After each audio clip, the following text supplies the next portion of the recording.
السلام علیکم. پاکستان او ترکی به اوس په یو ځای باندې په یو نوي فایټر جټ جنگي جهاز باندې کار کوي چې هغه به 5th جنریشن فایټر جټي او سټیل ټیکنالوژي به پکې دغه فایټر جټ نوم دی کان فایټر جټ دی خو وګوره ترکی اینڈ پاکستان ټو اسټابلیش جاینټ فیکټری په یو ځای باندې به فیکټری جوړي د شي لپاره چې دا کم کان فایټر جټ دی کنه چې دا پیدا کول شروع کی د دې سره به د پاکستان ایر فورس نور هم سترنګ شي د J35 راتلو سره او بیا ورسره دا شو د مچ مور د پاکستان ایر فورس سترنګ په اوس به دوی دا فیکټری وي چې مونږ جوړو چې دا کان فایټر جټ نه 5th جنریشن د 5م جنریشن فایټر جټ جنگي جهاز دی دا به جوړو دی خو لکه وانت کې تو ګور دا فایټر جټ دی صحیح شولا دا فایټر جټ دی کته تو ګوري دا کان فایټر جټ دی اوس دا کان فایټر جټ نه دا الریډي ترکی جوړ کړی دی خو پروټوټایپ سټیج کې دی د جوړولو چې کوم پروجیکټ دی کنه نو هغه ترکی په 2016 کې په 2014 کې لانچ کړو دا ترکی چون کې د مغربي دنیا سره د واسطه کافي پاتې شوی د او پاتې دم د ترکی په دی وجبانی ایروناټیکل چې کوم ساينس د پاغي کې د لیک قابل دی خو اوس د خپل ایروناټیکل ساينس په بنیاد باندې خپل جازونه په دې وجه باندې جوړي چې د اسرائیل او د غزا د خراب تعلقات او د جنگ د وجنه د جنگ د وجنه د مسلمان دنیا سره او عرب دنیا سره څنګه د جنگ د نو داغه د وجنه د ترکی د اسرائیل سره حالان کې د اسرائیل منلې د سټیټ تعلقات خرابېږي او د غیب بنیاد باندې د مغربي دنیا سره تعلقات خرابېږي نو ته پته ده چې نن یو کسبای نو د سیستم را نورانی کې په خپل بل ایروناټیکل ساينس د کوم اصل کې د پښتنو په متل باندې کار کړی دی د پښتنو متل لګنه چې په پردي لاس باندې به مارم نه وجني د خپل لاسو کار پکې نو د خپل غلاسو کار کول غواړي وسو الریډي تو ګورم کنه کم F16 چې دی F16 جازونه چې ترکی له ورکړل شوی دي هغه ورو زړیږي او د کم نوی فایټر جټ چې د مغربي دنیا ته یا امریکای ته هغه پکې ورته مختلف قسم شرطونه دي چې دا S400 بنالي دا کار باندې کې هغه کار باندې کې اسرائیل سره تعلق خوږ ساتي هر کار خو دې نشي کولای S400 پابندي مولا کول چې کله دا غصه په باندې پابندي ولا کول چې ربینه دی کولاو کو خیر دي نشته نو F-35 د نور کې یورو فایټر ټایپون چې کم جاز دی داغي ویلیو داغي کې بلاشه مسایل پیدا شوي نو ته پته ولګي چې زه په خپل ایروناټیکل ساينس باندې کار کوم دا جازونه جوړول په بهترینه طریقه باندې په دې ټیکنالوژي کې ایڈوانس کېدل دا زموږ لپاره لازمي دي نو د 5th جنریشن د 5م جنریشن چې کم سټیل فایټر جټ د سټیل ټیکنالوژي سره دا هغه پروجیکټ د لانچ کو په 2014 کې لومبه پروټوټایپ چې دا سي جوړ شو دای انویل کو مطلب دنیا د ښکارا کو په 2023 کې بیا یو لومبه فلایټ د لور کو په هوا کې پاسو پروټوټایپ پروټوټایپ مطلب دا چې لا سرویس ته نه دی ورننه وته کار پلان دی شروع کړل جنگونه منګونه پلان دي شروع کړل نو لومبه پروټوټایپ فلایټ ولور کو په 2023 کې دا تیر کال اوس 2025 شروع دی نو اوس وای چې دا به مونږ په دې باندې کار په دې طریقې کو چې کم از کم 2013 راځي کنه 2030 راځي چې دا ان سرویس شوی F-35 already in service دی نو دی وی چې دا مونږ 2013 کې ان سرویس کړی دا کان فایټر جټ چې د دې په تور باندې بیا مونږ کارونه اپریشنز وغیرہ جګړې وغیرہ دا کولې شو جلپونه وغیرہ په کولې شو نو په هغه کې اوس وی چې یو فیکټری به مونږ د پاکستان سره یو ځای جوړ کو او کو پروډکشن به دې کو ابل ورس په کو پروډکشن تاسو ما په کلو څنګه چې پاکستان او چین د JF-17 تندر کو پروډکشن کړی دی جاینټلی دا جاز جوړ کړی دا قشن ته جاینټلی دا جازونه جوړي دا چې کوم د ترکی مین انډستری په کار کې کنه نو هغه د ترکی ایروسپیس انډستریز د ترکی فایټر ایکسپریمنټل کم چې فایټر جټ جوړولو ایکسپریمنټس کې د نوې ټیکنالوژي تجربات کې په جازونو جوړولو کې نو هغه لګیا دي په دې باندې کار کوي اوس په دې کې د دوی د لپاره د ټولو نه اهم ترين څه شی دی تا تماوي دا 5th جنریشن د 5م جنریشن فایټر جټ دی F16 د 4م جنریشن د 4th جنریشن د صحیح شو د 5م جنریشن والے اوس په دنیا کې لګیا دي په اوروج روان دي چاینا خو پکې اوس چپ شپږم جنریشن تم کې خو د پاغي باندې موږ کلاس اغسته نو اوس په دې کې د ټولو نه اهم خبره د ترکی د پاره ده چې سټیل ټیکنالوژي څه ته وایي چې ریډار ته جاز نخکاری مخکې په خبره کو چې څنګه غکیږي هغه دوی کوي څنګه صحیح چې ریډار ته نخکاری د هغه نه علاوه چې کوم ایڈوانس ریډار سیستم دی ایسا اکټیولی الکترونیک سکینډ اره دا ورسره ایڈوانسډ میزایل چې په دې کې فټ شي او بیا د ارتفیشل انټيليجنس په ترو باندې دا ټول یوځای شي او په چستۍ سره په فورتۍ سره په تیزی سره کار کولای شي نو دا ټول سيزونه انټیګریټ کول دي انټیګریټ مطلب یوځای کول دي چې دا ټول سيزونه په یو جاز کې یوځای نو د 5th جنریشن فایټر جټ بدا علي نو په دغه باندې دوی لګیا دي کار کوي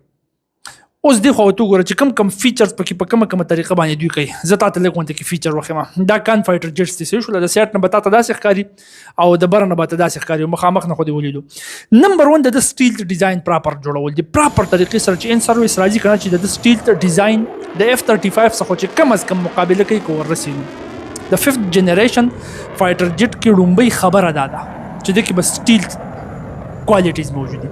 سټیل څه ته وایي؟ ریډار لګېدلی دی جاز رانه وته ریډار ته اړو پته ونه لګېږي چې جاز راغلی. د دې په ترو باندې د دشمن په علاقه کې ته مضبوطه کاروایي کولی شي دشمن خبرېدی نه شي چې هغه راایخېږي که نه تا پکې خپل کار ځای ته وررسولی. اوس دا دوی څنګه کوي ګوره درې مین خبرې په دې کې فالو کېږي په سټیل ډیزاین کې. نمبر 1 د دې جاز شیپ کتلی کېږي د کې چې په کومو انګلو باندې دا ځایونه لګي که نه دا انګولر سټرکچر یې داسې جوړېږي په پراپر انګلو سره چې د ریډار نه کوم ریډیشنز راځي نو هغه واپس ریډار ته رسي. څنګه زه تا په خبره پوهېږم دې ته موږ وایو ریډیوس ریډار کراس سیکشن ریډیوسډ ریډار کراس سیکشن. صحیح شو ریډار کراس سیکشن کم شي داسې لږ غونډې کې دی خو وګورو دا ریډار دی دا جاز را روان دی. د دې ریډار نه چې کله ریډیشنز راشي د جاز سره وجنګېږي واپس لاړ شي نو په ریډار ته چې کوم کس ناست هغه ویني چې لکه جاز رانه نوتی دی. خپل ډیفنس والا ته وایي ځان اکټیو کوي میزایلز والا ته وایي ځان اکټیو کوي سړی په دې ځای کې دی ویې ولی نو که بیا په هره طریقه باندې وختموي. صحیح شو. اوس د کله چې د جاز سټرکچر داسې جوړ شي که نه چې دا د ریډار دا کراس سیکشن د ریډار دپاره نه دا کم کړي نو د هغې مطلب دا دی چې کله دا ریډیشنز راشي دا شواګانې د ریډار نه داسې راشي نو چې د جاز سره ولګي دا جاز به څه ریډیشنز شواګانې په دې لاس ولګي څه به په دې لاس ولګي څه به داسې راولګي څه به داسې اخوا دېخوا تتر بتر به کړي واپس به ریډار ته یا ریډیشنز نه ځي یا به ځي خو ډېر کم به ځي ډېر کم ریډیشنز مطلب ټول به اخوا دېخوا لاړ شي او ډېر کم مقدار کې ریډیشنز به واپس ریډار ته لاړ شي نو چې ډېر کم مقدار کې واپس ریډار ته ریډیشنز لاړل تا ته پته شته څه چل به کېږي چې کم کس هغه ریډار ته ناست دی که نه هغه چې وګوري چونکې ریډیشنز د جاز نه ډېر کم مقدار کې راغلي دي نو هلته به ډېر وړوکې معمولي شانته کې پکچر جوړېږي شو کېږي نو هغه بالکل بیا داسې ښکاري چې دا مرغۍ ده او مرغۍ خو په هوا کې تاویږي راتاویږي مرغۍ هم دقه شانتې کې وړوکې ښکاري نو دغه کس چې کوم ریډار ته ناست دی د به ښه مزېداره خپه په بله باندې واړوي وس کې به ورته خوري او سوچ به کوي چې مړه دا خو مرغۍ ده خبر به هله شي چې د پاسه نه پې دی بم راوغورځوي چې دی راایخېږي ده به پکې کار کړی واپس به تللی ریډیوس کراس سیکشن د ریډار لپاره کراس سیکشن کوم کې نو په دې طریقه باندې واپس هغه ریډیشن نه ځي. اوس په دې کې مسله دا ده که نه چې کله ته سټرکچر داسې جوړې چې د ریډار کوم ریډیشنز راځي دا اخوا دېخوا تتر بتر کوي چې واپس نه ځي خورئ سکیټر کوي نو مسله په هغې کې دا راځي چې شرط کې د ایروډاینامیک سټرکچر خراب نه شي.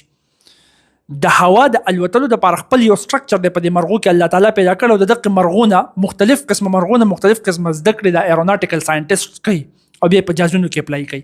نو هغه سټرکچر چې ګډوډ شي نو دی بیا په هوا کې په صحیح طریقه باندې تللی نه شي یا د هغه فیول افیشنسي نه ده هغه هغومره برابر نه وي مطلب تیل ډېر زیات سیزي زور ډېر زیات کوي د تلو دپاره او سپیډ هم ورڅخه خرابېږي نو د دې دواړو به خیال ساتي چې دغه ایروډاینامیک سټرکچر هم خراب نه شي ګډوډ نه شي او ورسره دا کراس سیکشن هم د ریډار دپاره دونه کم شي چې دا شواګانې اخوا دېخوا ځي چې ریډار کې نه ډیټیکټ کېږي. ټیک شوله په دې طریقه باندې سټیل ټیکنالوژي اپلای کېږي. دویم د دې سره څه چل کوي دا ویپنز نه دا پکې دا اسلحې دا میزایل وغیره دا پکې دننه دي انټرنل ویپنز به دې خو وګوره د ځینې جازونه به تا لیدلي چې په دې وزرو پسې میزایل ځین ختي B2 بمبر دی لیدلی دی که نه نو هغه په ریډار کې راځي بیا ښه مضبوطو دلته کې ول ځینې جوړ کړي او دلته کې ښکته دننه پکې دا اسلحه کېښودي نو چې کله اسلحه دننه پرته وي که نه هغه ریډار نشي راغستی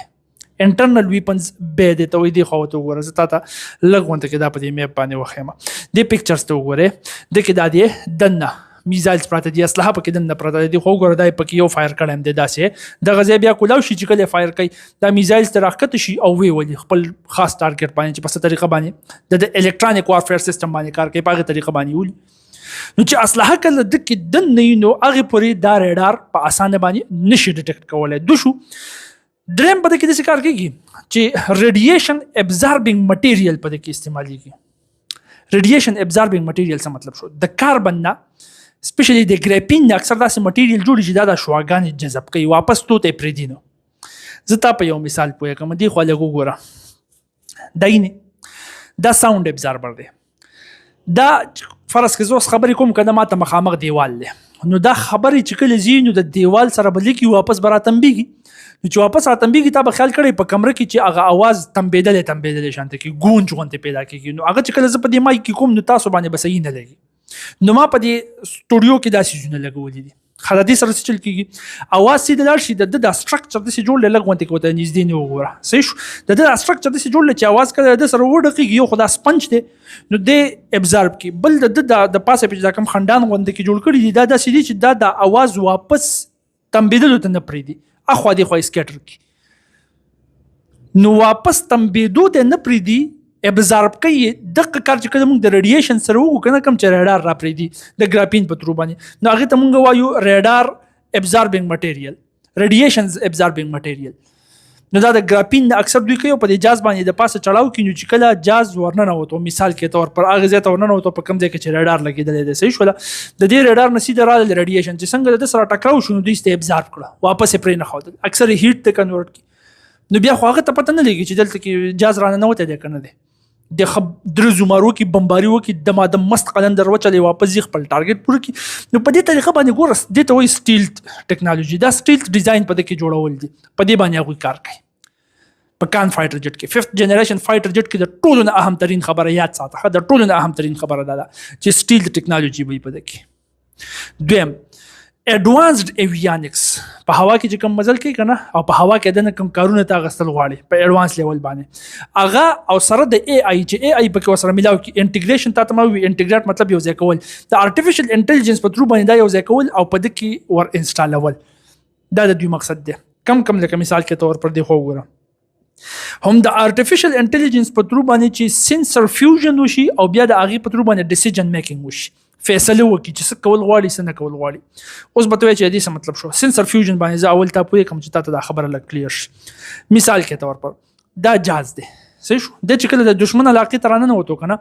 نو د ته پزما کا ټارګټ ښکاری چې دا ملټری بیس د پدې ځکه فوجیان دي دا اشتل صحیح شو د دغه ملټری بیس نه اخو وی پندې پوده د اصلي ګودام دی دا مشتل غواړي چې زه پدې ځکه تاویګم راتاویګم دونه ټایم دی زما سره چې دا دوه زینه ما اشتلی خو دا دوه زینه بزول مخامخ وسر ریډار دی زبزان د ریډار نم بچ کوم د کې هوستیل ټیکنالوژي دی خو ځان بچ کی